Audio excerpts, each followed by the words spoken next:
Really am. God, I love that stuff.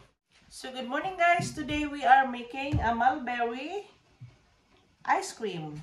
For the ingredients, we have 2/3 cup of, this is my homemade mulberry jam.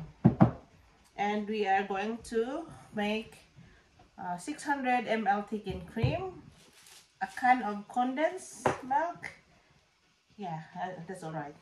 And I will add half cup of shredded cheese, a pinch of salt, and we are going to put a little bit of vanilla. This is our 600 ml thickened cream.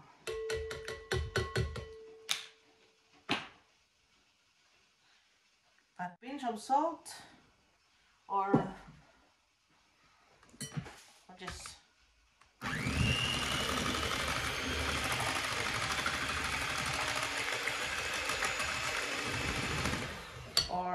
we will add now the condensed milk.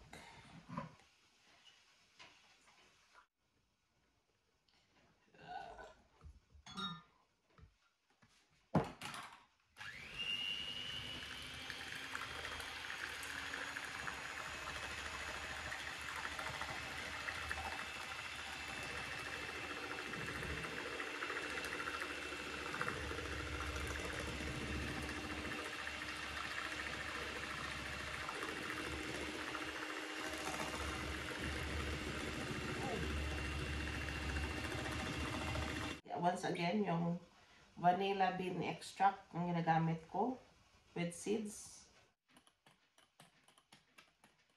Kasi gusto ko yung ice cream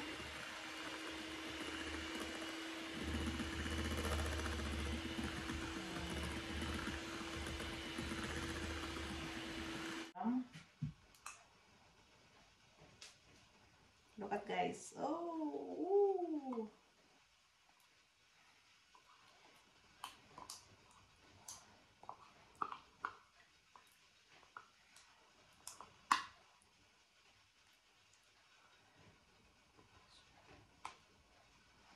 so it is also good guys to use fresh mulberries.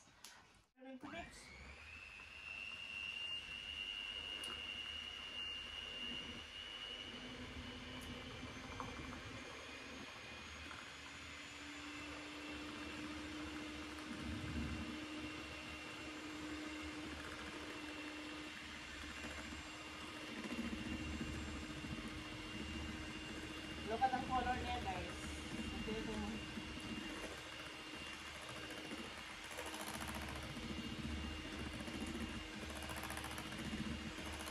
Wow.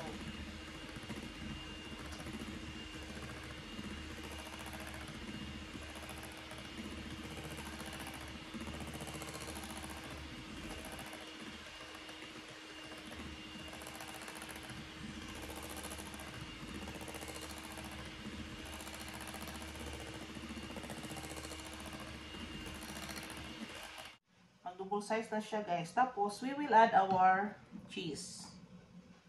Cheesy.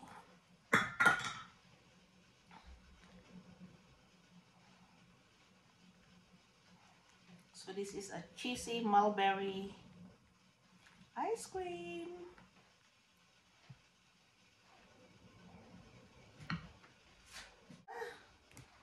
This is our ice cream. So our container.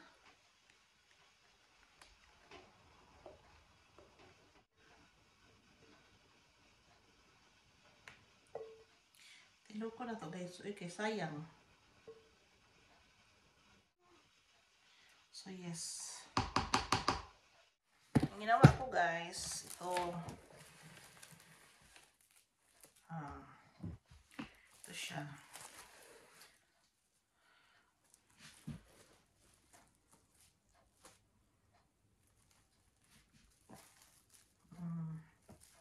Cover with cling wrap. Be sure na walang air. Hindi papasok si air.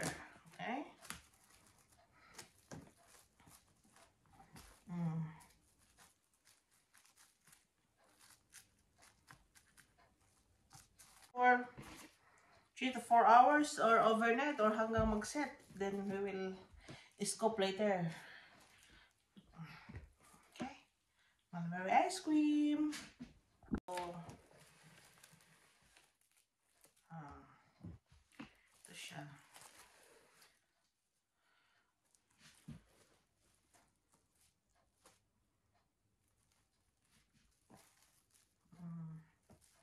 Cover with cling wrap. Be sure na walang air. Hindi papasok si air. Okay?